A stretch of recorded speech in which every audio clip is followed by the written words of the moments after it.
Well, good morning. Welcome. I'm University of Illinois Extension farm broadcaster Todd Gleason. This is a FarmDoc daily webinar, the winter meeting series today, commodity title choices in 2021. Nick Paulson, Jonathan Koppas, and Randy Tillman are joining us today. Randy, thank you for being with us. We'll jump straight into your presentation, and then I believe Nick and Jonathan will join us a bit later. And we're glad to have you with us this morning. Where are you coming to us from, by the way? Well, I am sitting in my family room here in Altamont, and it's raining outside. Oh, I haven't opened the closet door, the studio door here to see. I know skies were gray. I don't know whether we've got rain here yet or not, but regardless of that, we should have a good morning with you. We're ready for your presentation. Well, good morning. And this is just a reminder that since the 2018 Farm Bill, it's a 5-year bill. A year ago, people had an opportunity to enroll for 2019 and 2020, and they had to make an election whether they wanted to go with ARC County, ARC IC, or PLC on any crops.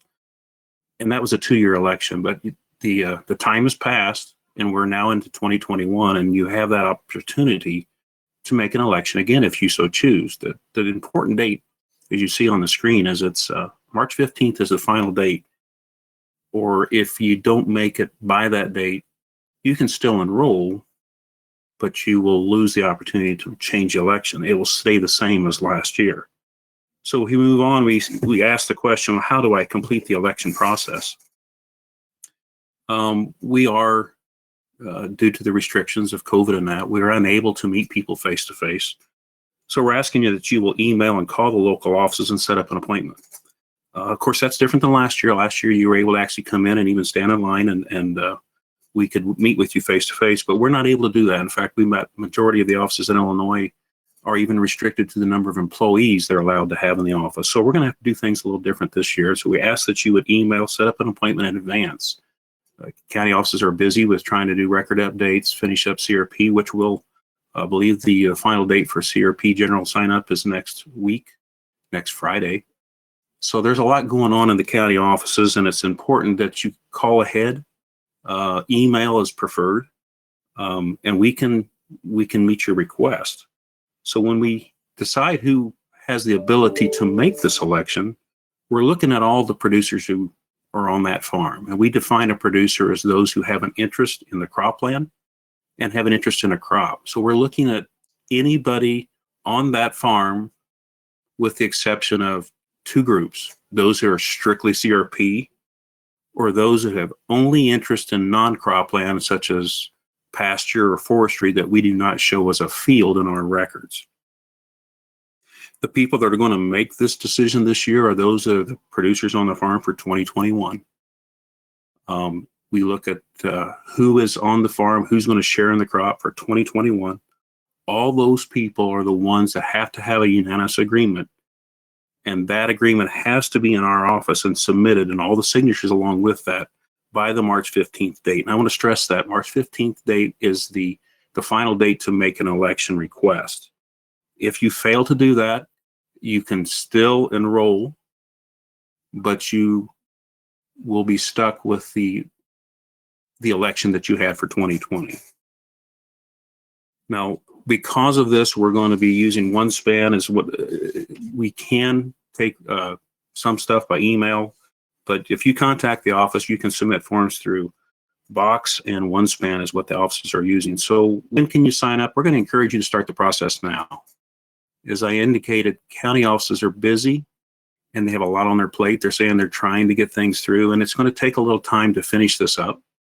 One of the things that is going to be important, and I'll talk here in just a second, is it's important that we have everything current in our office before we can enroll you and actually make an election. So as you see in front of you, the enrollment election actually happens on the same form. We call that form an 866 if it's an ARC PLC, or I'm sorry, ARC County or PLC, but an 862 if you would choose to switch to ARC IC. In Illinois, if everybody who enrolled last year would want to change their election, we're looking at 170,000 contracts just for the state of Illinois. And with only 27 days left, actually 26, not including March 15th, that comes out to over 6,000 farms a day. So we're telling people that we need to go ahead and have you initiate the process now.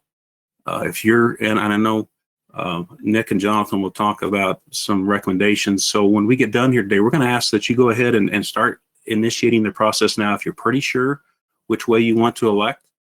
You have until March 15th to change your mind. But if we wait until the last 2 weeks of March, then we find out you have farm records that you need to have updated before we can do an election, there's the possibility you can miss out. And with all the restrictions that we're under, it's going to take a little more planning than what we did last year. So moving on to the next slide, I just want to report that, as I mentioned, if you have farm record updates, we need to know that now. They need to know that there's been a change in the operation. You've picked up land, or maybe your operation is a partnership and you've added a partner, or it's a corporation and you've changed your structure. That's important. And we look at the next slide. What do you need to provide us?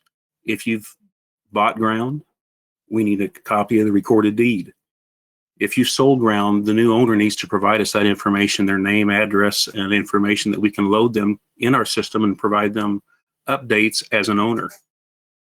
If you have picked up ground and just as an operator, then we need a couple things. We either need a copy of the lease or a written statement from that owner that you are the new operator on that land. And then, as I mentioned, if you have a change in your operation, maybe you've went from an individual and now you and some of your family members are choosing to operate as a corporation or a limited liability company, then we need to know that, and we need to know that before we can even process your election and enrollment. So I like what Jim put on the next slide. He's did some graphics here, but when we look at this, we need to know if you have changed and added members or changed shares of a corporation or some type of entity that has members. We're going to need a 902 to show who those members are, what their shares are, what their information is. The 902, as you see there, is your farm operating plan. That's going to tell us who is providing the various inputs, the capital, the equipment, the land, who's providing the labor and management. The 941, you see that the third item there, that's an annual certification.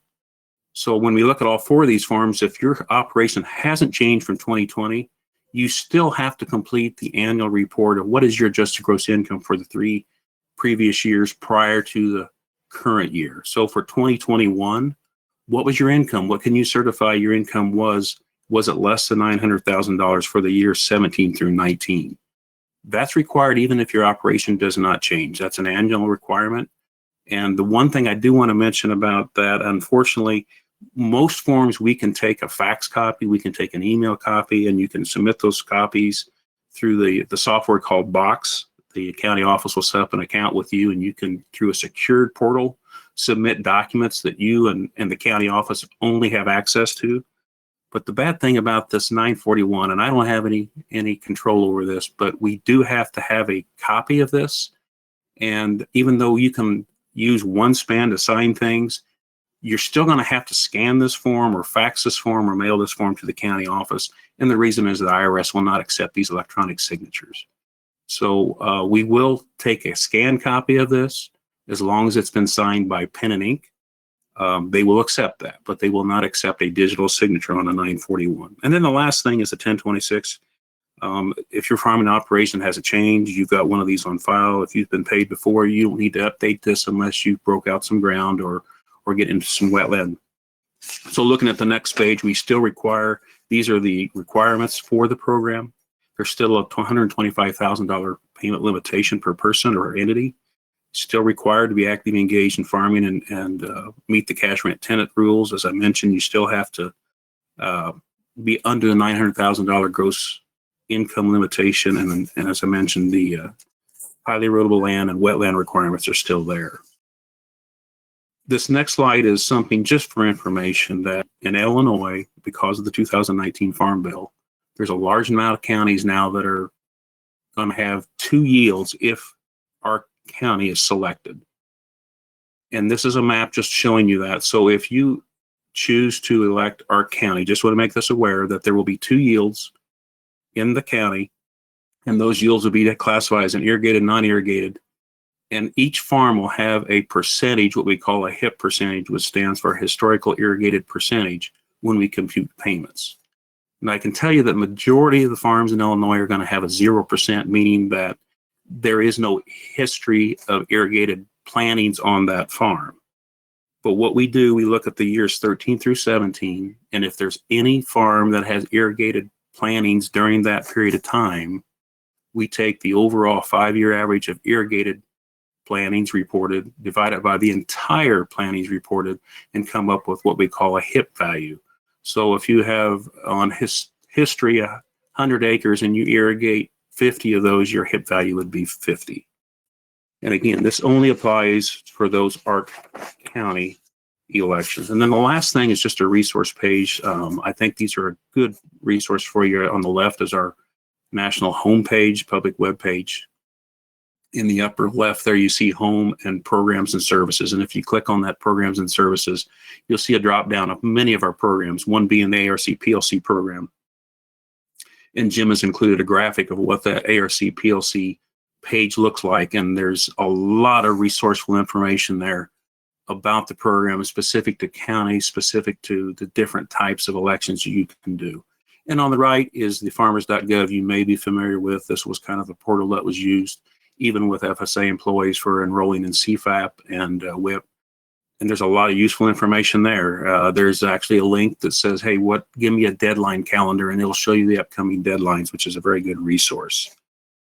And so with that, I want to make one last comment that if you do have problems navigating these pages, we have found that sometimes you have to use Chrome or Edge. And even us within the agency, we find ourselves using Internet Explorer, but there's times we have to use Chrome or Edge to get things to work. So I'm going to throw it back to you, and I guess we'll take questions in the end. Yes, we will. Hey, thank you, Randy. Randy Tillman, of course, is a Chief Program Specialist. He's with the Illinois State FSA Office. We're now joined by Nick Paulson. Jonathan Koppas is here as well. Both are from the College of Agricultural, Consumer, and Environmental Sciences. They're going to take you through some more of the decision process as it relates to ARC and PLC. Good morning to you, Nick. Thanks for being with us today. All right. Thank you, Todd. And as Todd said, Jonathan is also joining us this morning, and we actually have Gary Schnicke on the line as well. So I would invite both of them to jump in and interrupt me if they think of things I failed to mention or have some additional comments beyond what we're going to take you through. So I thank Randy a lot for joining us, giving us kind of the FSA perspective on the procedural points of sign up. I think a lot of the times that's not our expertise area, so it's great to hear from FSA. And I think all three of us would reiterate Randy's suggestion to go ahead and initiate the process. I think COVID has slowed everything down and made everything a little bit more complicated or different than usual. And under just over a month now for the FSA offices to get all of these enrollments processed, and if you're thinking about making changes in the program, get started with that now. So our perspective on this enrollment decision here in 2021, this year is different in a lot of ways, but with respect to the ARC and PLC decision, comparing it to the decision process and the election and the enrollment process that we all went through last March 15th, a very different setup to this decision. So last year, making same decisions about the same programs, but last year we were making a decision about the 2019 and the 2020 crop years. This year, the decision is only going to impact the 2021 crop year. The other big difference that we see this year relative to last year is that last year we were already roughly halfway through the marketing year for 2019, and we were making a decision about the 2019 program and the 2020 program, but we're already halfway through the marketing year for 2019. So we had a better idea of where those 2019 marketing year average prices might end up. Less uncertainty on the price side than what we're facing now. Compare that with this year's decision for 2021. We're still 6 months away from the 2021 marketing year even starting. So we have much less information about where the prices that will ultimately determine any payment levels for these programs might actually end up. On the yield side, it's very similar to the price situation. So last year, again, we were making a decision about 2019. We'd already experienced the 2019 crop year. FSA hadn't released the exact yields that were going to be used to determine 2019 year payments, but we had some NAS county yields that we could use. We had personal experience in terms of what the 2019 production year was across different regions. And so we had pretty good info on what those 2019 yields were going to be. This year, the decision, again, we're making a decision about a crop year that is just starting. So the crop hasn't even gone to the ground yet for most of the crops that we're talking about here for the 2021 year that we're making the decision for this year. So the other big difference, and we'll talk a bit more about this when we mention ARC-IC in a couple of slides. But again, 2019 was a unique year. A lot of prevent plant acres due to the very wet spring experienced across big portions of the Midwest. And so ARC-IC was a real relevant program last year in a lot of cases. Because we had that information, we knew what had happened in 2019. Not the case in 2021. ARC-IC is maybe something still to consider, but probably not nearly to the extent that it was for the 2019 and 2020 election that was made last March. All right, so let's talk a little bit about kind of where we're at and where we're looking ahead towards for price loss coverage in 2021. So the effective reference prices that will be in place for the 2021 year are $370 for corn, $840 for soybeans, and $550 for wheat. If we compare that to where we've got our current projections for what the 2021 marketing year average might be, we're looking at $4 for corn, $10 for soybeans, and currently using a $480 price on wheat. So for the cases of corn and soybeans, PLC would not be triggering payments at those projected price levels. Still a lot of uncertainty. Those are just projections at this time. But given where markets have moved since August, it doesn't look like we'd be in a position to be triggering payments on corn and soybeans. Wheat, we'd be looking at a higher likelihood of a PLC payment on wheat base. So we would need some moderate price declines from what we currently expect to trigger some small PLC payments. We're further away from that reference price for soybeans, though. So bigger price declines needed even on soybeans to even get maybe a relatively small PLC payment. Mentioned that wheat, given where we think that 2021 price might be, PLC payments probably more likely for wheat relative to the other two crops. And then kind of the final point that we wanted to remind everybody about is that acres in Arc County are ineligible for SCO, but you can use the new ECO program regardless of the program that you enroll in.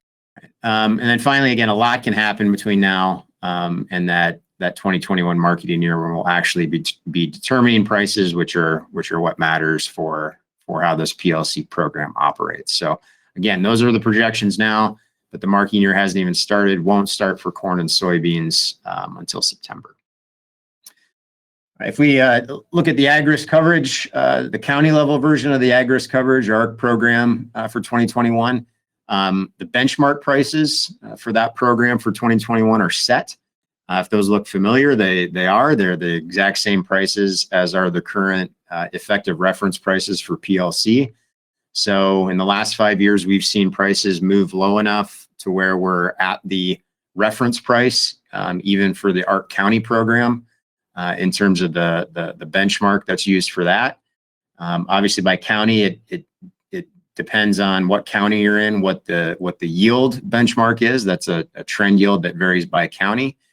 And then the guarantee for each county is 86% of that benchmark revenue. And one point that I wanted to make about that is that, if you think of, putting together expectations for what 2021 might look like, if you expect trend yields, what that means for Ark County is that prices would have to move even lower for Ark County to trigger a payment than they would for PLC to trigger a payment. And that's a lot different than the environment we were in, back in 2014 when these programs were introduced. We had much higher prices on the benchmarks for Ark County than we had for reference prices in PLC. Again, we've had prices come down since then. So our Ark County benchmarks are the same as the reference price for PLC, and that 86% coverage level in Ark County implies that we would need to see prices move lower to trigger an Ark County payment if we're at those trend yields. Obviously, yields can be above or below that, and that changes things. At these current price forecasts and trend yields, we would not be looking at Ark County payments, I believe, for any of these crops. At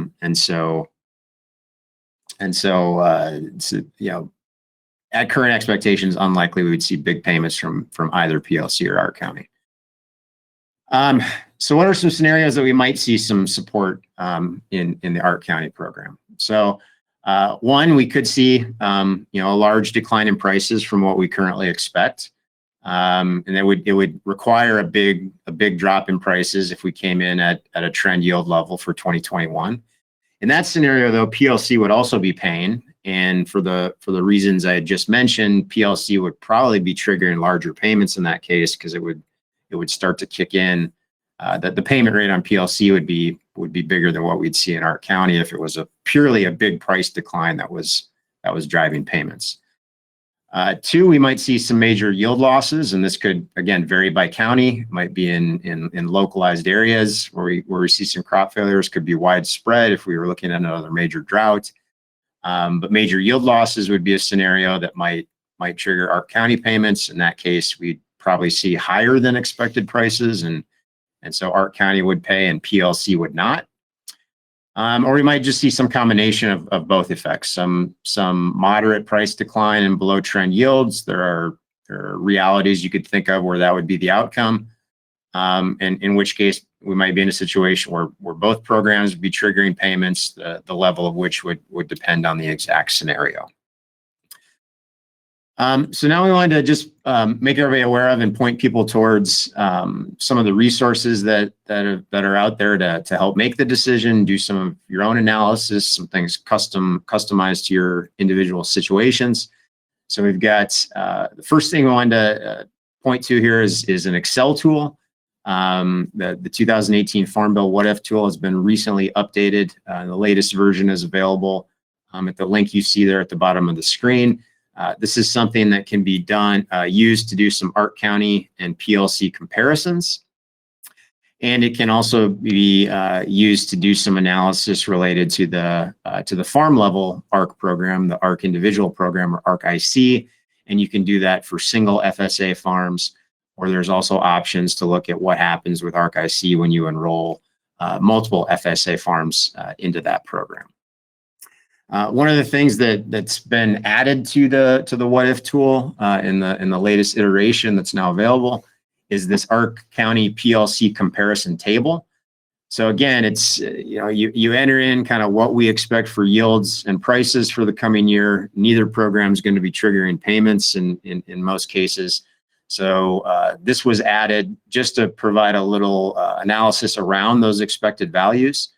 And so these tables you can do for the different crops, and you can set up in different ways for different counties to look at, what kind of yield and price scenarios would trigger payments on PLC versus Ark County. So the values in the table that you see shaded in red are price and yield scenarios where Ark County would trigger payments that exceed what might be provided by the PLC program.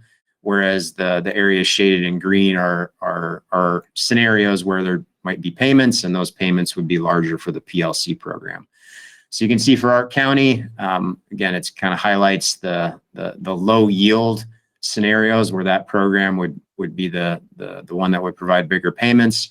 whereas the lower price, higher yield scenarios are where PLC would generate larger payments. And this table is for corn in Champaign County. Again, we're using that $4 projected corn price here as kind of the center, and then prices around that. A 223 bushel benchmark yield in Champaign County is in the middle there, with yields above and below that. Also put a screenshot in of a table for soybeans. So again, looking at Champaign County, here we're using, I think the price for soybeans is $11. The yield for Champaign is 70, and then prices above and below those levels and yields above and below those levels. Again, highlights the outcomes for our county where that program would pay more would be where we see lower yields. And then, not even really any scenarios here in this table where we'd see PLC payments. But just a note here, you can use this tool. With this tool, you can change this number, this up here, and have PLC payments, Ark County payments, and we're again looking at PLC minus Ark County. In this case, if you're looking at a 975 price, all these zeros, a PLC would not pay in any scenario because our reference price is 840 and we're not below it. We have a higher benchmark price, and for this the guarantee in Champaign County is 538. Those are known at this point in time, and if you use our tool, you can see what those are. And again, this table will give this, and it will vary by farm because PLC yield enters into that.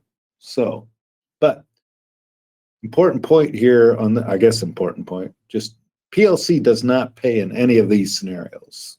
So yeah, so I think that's the story for soybeans, is that where we're currently at, it's going to take a pretty big negative shift in prices from what we currently expect for PLC to trigger payments, and that means that we need very big yield losses on our county to trigger payments for soybeans as well. Finally, again, another example here for wheat. You see more outcomes around that current expected price that we have used here of 480, where we'd see some PLC payments just because of where the benchmark is relative to that 480 projection. But you see the higher price and lower yield scenarios here in red, where our county might be the program that triggers larger payments. The types of outcomes that would lead to something like that. All right. And then again, just staying on the 2018 What If tool, the Excel tool, mentioned the ability to use that. There are some worksheets within that tool that allow you to look at the ARC program, the farm level ARC program, the ARC IC program. Again, this was something where there was a lot of interest, a lot of use last year because of the prevent plant experience that we had in 2019, the widespread large number of acres we had in prevent plant in 2019. Again, based on the timing of the decision last year, producers could basically know what they might get from ARC IC because they had their farm information, because 2019 had already passed. We had a pretty good idea of what that 2019 marketing year average price was going to be when we were signing up. For that reason, coupled with this prevent plant experience, ARC IC was a program that was used a lot more than I think we would typically expect it to be. So if you're looking at this in 2021, it's most likely going to be a situation where you're looking at using it on only one farm. And it's probably only going to be something that you consider for farms with variable yields, or farms that have maybe a consistent history of prevent plants. I don't know, Gary, if you have any more comments on that. And again, just remember that when you choose ARC IC, it's going to lump, just not aggregate all the farms together and calculating its revenue guarantees. So you want to pick farms that are that go into ARC IC that don't counter one another. So if you think about, you have two farms that are on opposite ends of the county or whatever that tend to counter each other, you're sort of reducing the value, if you will, of ARC IC. And, you know, if you have a couple farms that are right next to each other or what are going to get much of the same weather variability. And again, if you got a farm that has prevent plant possibilities, particularly if it's total prevent plant, that would be a good one to consider to being put into ARC-IC. We did have a question. I think it's a good time to just go back and hit this one right now since we're there. We had a question about what the term PLC minus ARC County means. So Gary sort of referred to this. So if you look at the slide on the screen now, there is in the yellow shaded boxes, these are, I guess, inputs that the user can change. So the PLC minus ARC County is an option where what the table is showing is the difference between the PLC payment and the ARC County payment for the price and the yield scenarios outlined in the table there. The other inputs, the price change and the yield change inputs, allow you to kind of define the range of values that show up in the table. But just to answer the question, that PLC minus ARC County, the other options Gary said are there. If you download that tool and start using it yourself, you can look at PLC payments themselves. You can look at ARC County payments themselves. But this PLC minus ARC County is just a way to lay these things out to kind of look at what kinds of outcomes are needed to make one program better than the other, right, Gary? I mean, that's right. So if you're looking at this, if you know in your mind that we're going to have 530 corn or 530 wheat price and low yields, you would be better off in ARC County. If you think we're going to get lower prices, you would be better in PLC. So this sort of shows the situations in which one county will pay more than on the other. If you're looking at corn, I'm going to go back. If you're looking at soybeans, the chance of you getting a payment on soybeans are pretty small, right? Most of those scenarios result in zeros. And it's not shown here, the zeros are no payment anywhere. And then for ARC County to be better than PLC, you have to have low yields. So, yep. And if you know where we're going to fall in those tables, then you're better than we are, because I don't think any of us know exactly where we're going to be. But again, it gives you a sense of, maybe think of it as, what kind of outcome worries you the most? What outcome do you want to have some protection under? And maybe that helps to make the decision on these programs. We have another ARC-IC question. Maybe we can just take that one right now too. So is the ARC-IC election for all farms in one county? Does that mean you cannot have ARC County and ARC-IC in the same county? I don't think that's quite right, Gary, right? No, you make your decisions by FSA farm. So if you have 2 FSA farms in a county, you can enroll one in ARC County and PLC. Make sure I'm saying this right, Randy. And the other one, and the other one in ARC-IC. So, and Randy's here, he knows everything. So, but if you are enrolling multiple farms in ARC-IC, they do get aggregated together. Yep, and that. So if you have, let's say you enroll an ARC-IC farm in Champaign County and another ARC-IC county in Washington County, they get aggregated together as long as they're in the same state. You are exactly correct, Gary. And it doesn't make any difference what your share is on those farms. If that farm's enrolled in ARC-IC, farm 1, you got a 25% share. Farm 2, you're 100% share. And farm 3, you're in a totally different county in Illinois with a 50% share. All those farms for you will be combined for one guarantee. That's correct. All right, so we have a question. This is actually maybe a comment from Brad Swilling, but we'll put it up there. Brad, we can tell him who he is because he works sort of with us. So a farm number can have multiple farms, really are called tracts. So clarifying this is better. So can you clarify that a little bit for us, Randy? We sure can. I'll tell you, we do use a lot of terms, and we realize that we sometimes forget that we use them thinking everybody understands, but farms are made up of one or more tracts. A tract is a individual piece of land that is non-contiguous to anything else that has a unique owner and operator.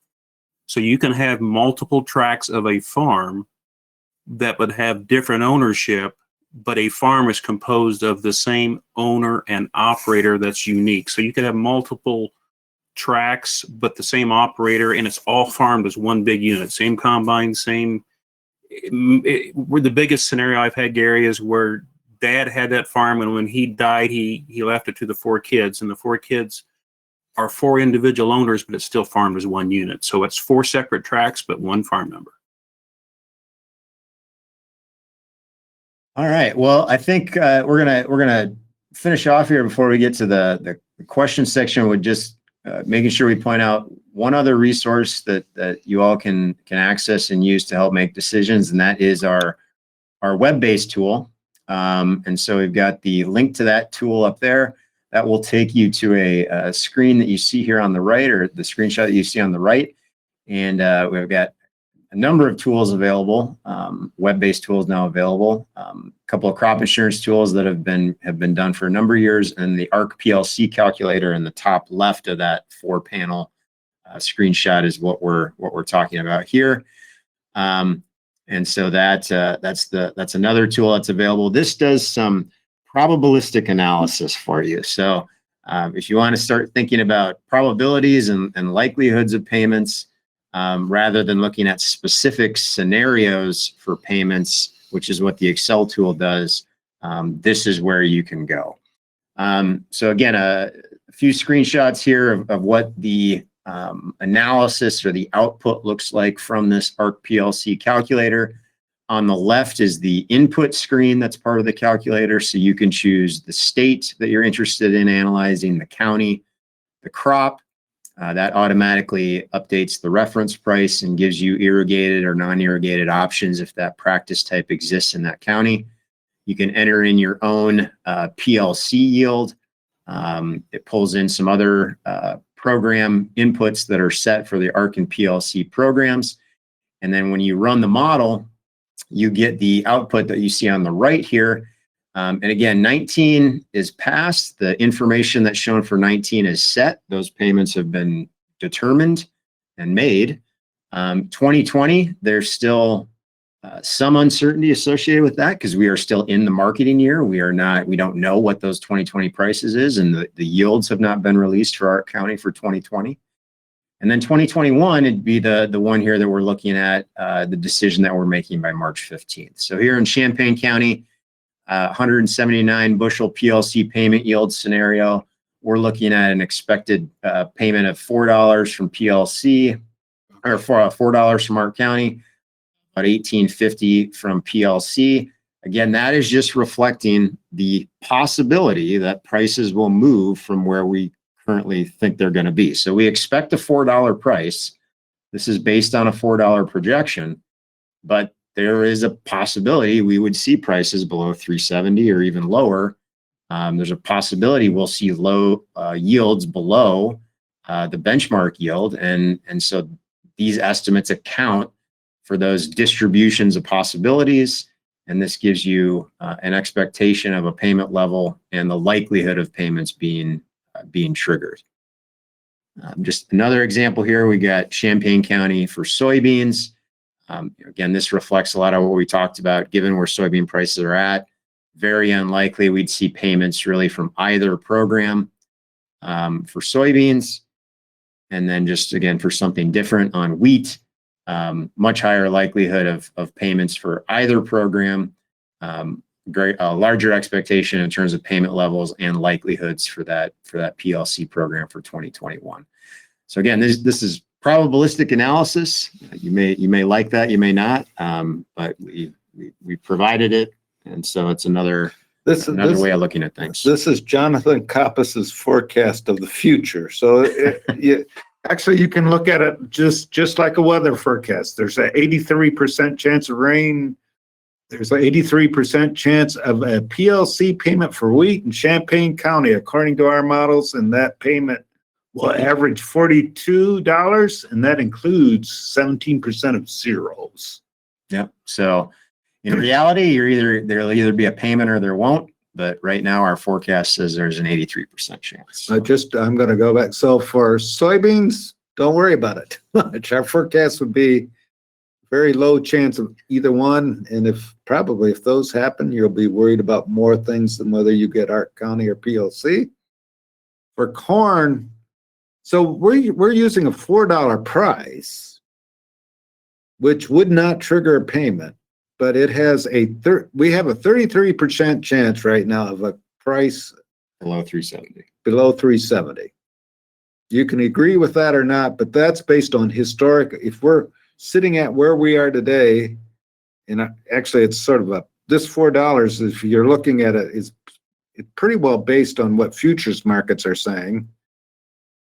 33% chance that you could see a decline between now and then. I'd also point out that the volatilities are huge right now. Right. A lot, like we said, we're still 6 months from this marketing year even starting. And so it's, it's hard enough to project prices a month out. Projecting prices, over the course of the next 18 months is really difficult. So, Hey, right. Gary and Nick, sorry, Yeah, I'm just going go ahead, to jump in there real quick because I'm sure it gives great comfort for anybody to think those forecasted prices are mine in any way, shape, or form. But I do want to point out on the tool that the forecast price series is just one of a number of price series. So if you wanted to run, for example, a lower price scenario and see how that changed, we do have a multiple different price series in that model drop down box to look through and evaluate. I think, back to the point you guys were making, which is that the percentage of those triggering is low. You drop that forecast price, obviously it's going to increase the odds of that. So anyway, just thought I'd throw that in there.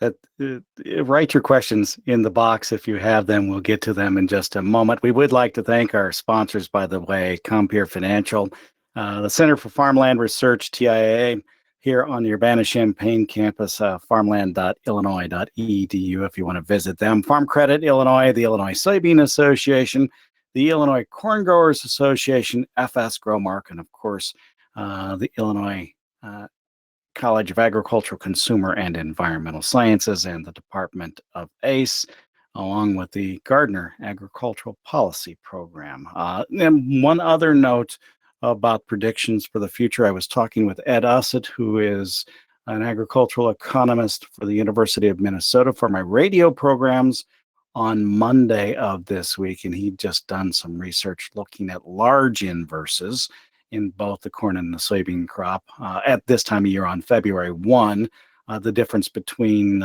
old crop and new crop prices. In corn, there is only 1 year in which the price of corn in the fall was higher since 1980. And I think he said there were 13 inverses at that point that he considered to be large. And that year was 2012. Soybeans, oddly enough, was not 2012 out of the 14, and there were 7 more than that, but 14 that were big, all but 2, 1996 and 2003, ended up with a lower price in the fall. So we'll get to some of the questions for you folks. I don't know whether you've taken a look at them just yet, but let's start with can we clarify again which plan is ineligible for the SCO? Arc County acres are ineligible for SCO coverage.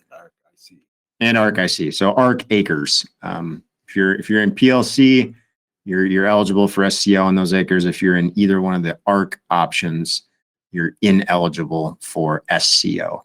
The new ECO program, the enhanced coverage option, is not tied at all to your program choice. So you can use ECO regardless, but again, for SCO, acres in either ARC option are ineligible. And I think next week is the webinar on crop insurance, ECO, SCO, and crop insurance. So you'll get our opinions and our shady future glass there too. So and I think it is probably worth maybe maybe a big summary point from, again, looking ahead, what we know now about 2021. We're not expecting big payments particularly for corn and soybeans from either of these programs.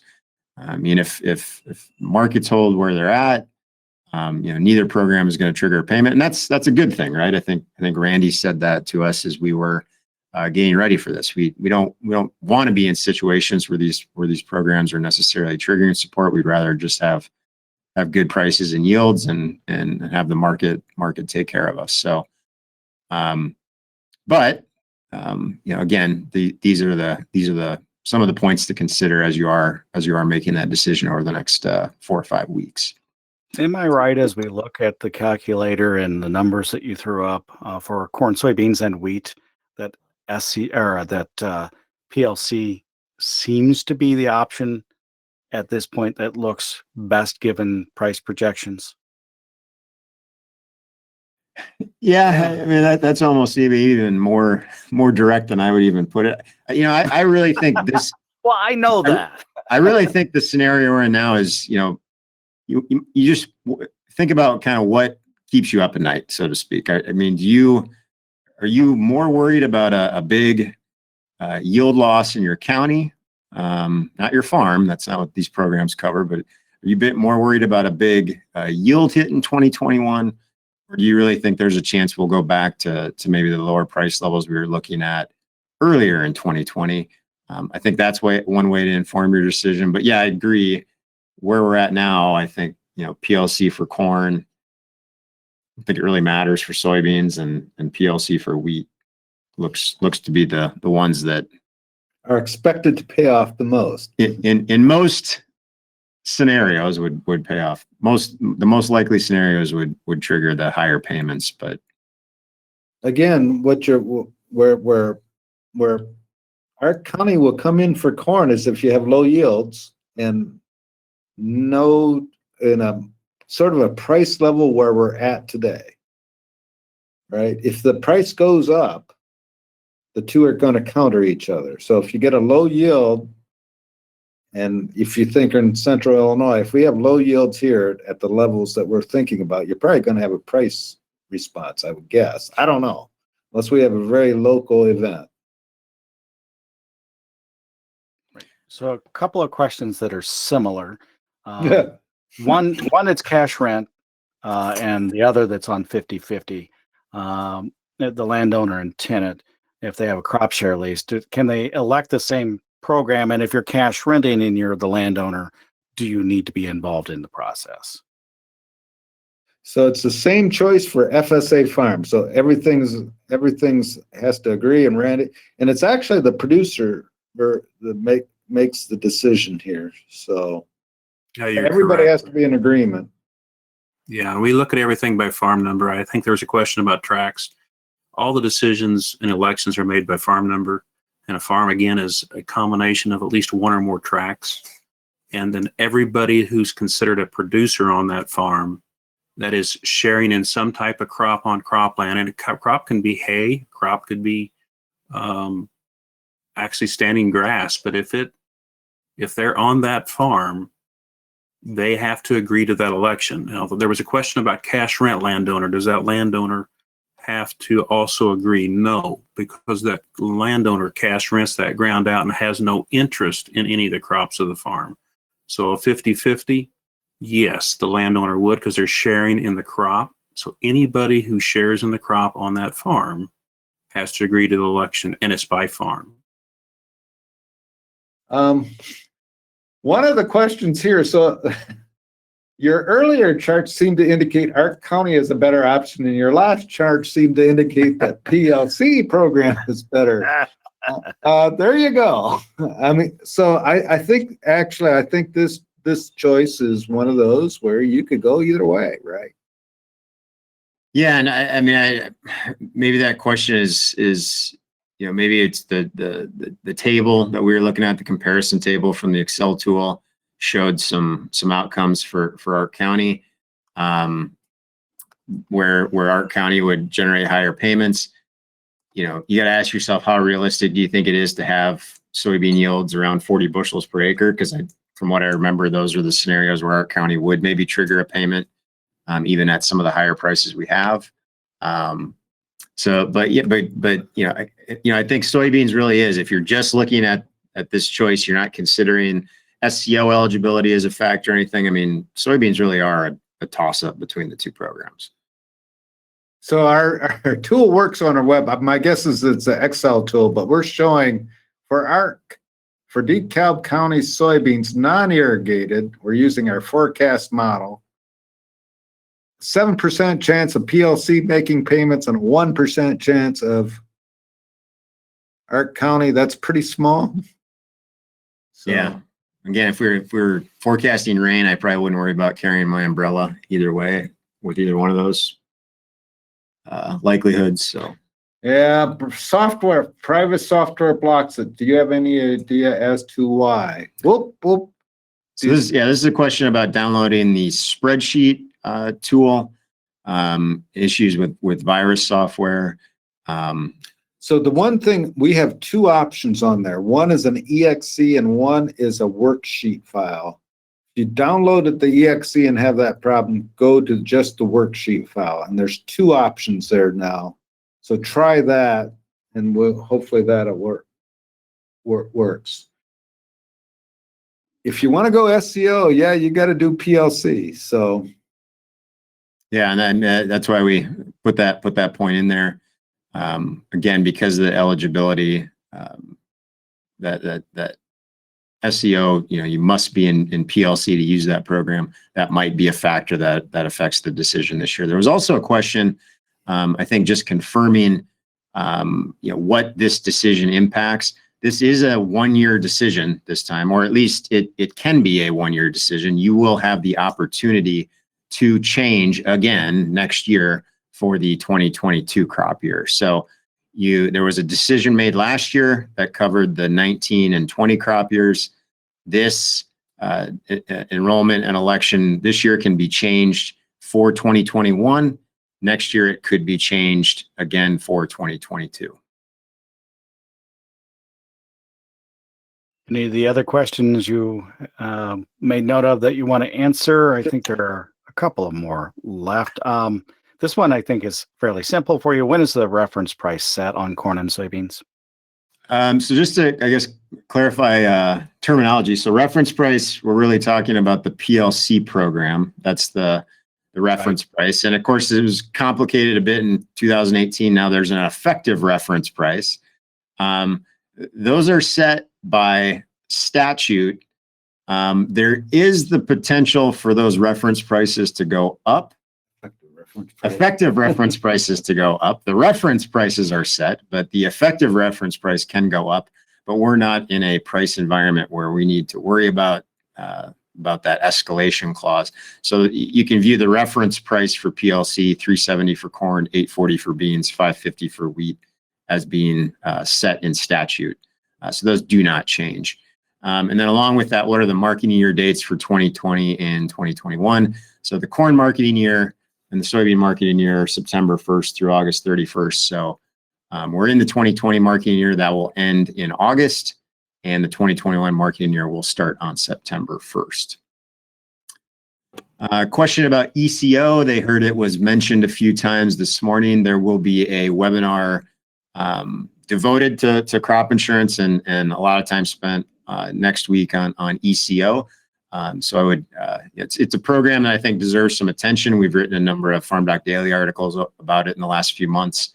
Not really time to cover the ins and outs of that program, but there will be a webinar devoted to that coming up. And I can actually, I think Gary's going to advance the slides if you could advance the slide and put that slide up for them for the. I need to get the PowerPoint up. Yeah, so there would be the ECO crop insurance that is coming up on Thursday, February the 11th. That's next week. And then we'll talk about acreage decisions, or that battle, on Thursday, February the 18th. If you're here, you're already signed up for these, but you can spread the word and others can sign up for them as well. You'll get a notification from us that they're upcoming. So those are both at 11 o'clock on Thursday. In fact, all of these are at 11 o'clock on Thursday. Any other questions? You guys took a quick. Oh, here's a good one. So we're going to put our thinking hats on for you. So if we have a severe drought, which we have not experienced for a while, where prices rose because yields plunged, the ARC would pay better. And if prices Maybe. maybe. They may, neither of them might pay. So But here, ARC would definitely pay at least as much as PLC if we were in any kind of Yeah. increasing price scenario. so if you have a drought, you would probably be looking at what, 550 prices now, market year average prices? For corn. Yep, for corn. That higher price will cause would cause PLC not to pay, but also could cause Arc County not to pay either. So Gary, there was also a question on marketing year, and the wheat marketing year begins June 1, ends Yep. March. And Right. then the corn and soybean, it starts September 1st. So we're not even in the 2021 marketing year yet. a question from Colorado. We have winter wheat that has been lost due to drought. Thoughts about Arc IC? So remember, you're signing up for the 2021 year. So your drought this year is impacting the. I guess it's winter wheat that would have been planted. Yeah. Last So- fall. It's in this year. Yeah. It's in, Yeah, so, wheat is kind of the oddball. So the one that is different than corn and soybeans here. So if that failed, are you going to plant something else? Is the next question. Well, and keep in mind too, is there anything else on that farm that's planted in the spring? Because that's all going to figure into the average when you compute your guarantee. Yeah, so that's a situation where it's tough for us to give a definitive answer. ARC IC is a real different kind of beast than the other programs. You need a lot of detail about the individual farm situation. And yeah. I'm going to guess that he's way out west in Kansas, potentially in some pretty drought-stricken areas out west. And he says he doesn't have any other crops coming up. I'll tell you what, these guys may have an answer, but if you tune in on willag.org Tuesday, the 23rd of this month, I'll ask Dan O'Brien that question from K-State, and he'll have an answer for you. Okay. How about that? I'm sure Dan, well, he may have already talked to him, but I know I'm going to be talking to him on that day about that. All right. So we had a question at the very beginning of this webinar. What is the sign-up requirement for the most recent round of COVID relief for ag included in the December relief bill? And I don't think the regulations have been released on that yet, Randy. So the next round of COVID. Oh, for CPAP, yeah, I can't address that. I don't know. We don't know. We don't know that. So that's in the bill. It's been authorized, but nothing's happening yet. Yeah. And with that, we need to Wrap it say up. goodbye to you all, and thank you for attending. Hey, thank you so much. Thanks to Randy Tillman from FSA. Of course, Jonathan Koppas has been here, Nick Paulson and Gary Schnittke, all from the College of Agricultural, Consumer, and Environmental Sciences, all part of the FarmDoc team. You can find this online to look at it again or send it along to anybody else you'd like. Just visit farmdocdaily.illinois.edu and you'll look in the archive section for the webinars and you'll find a YouTube video of this. And don't forget, you can download the PDF of the PowerPoints too there. Thank you so much for being with us. On behalf of Jim Baltz, who's behind the scenes, making sure everything's running top notch, I'm University of Illinois Extension farm broadcaster Todd Gleason. You have a great day.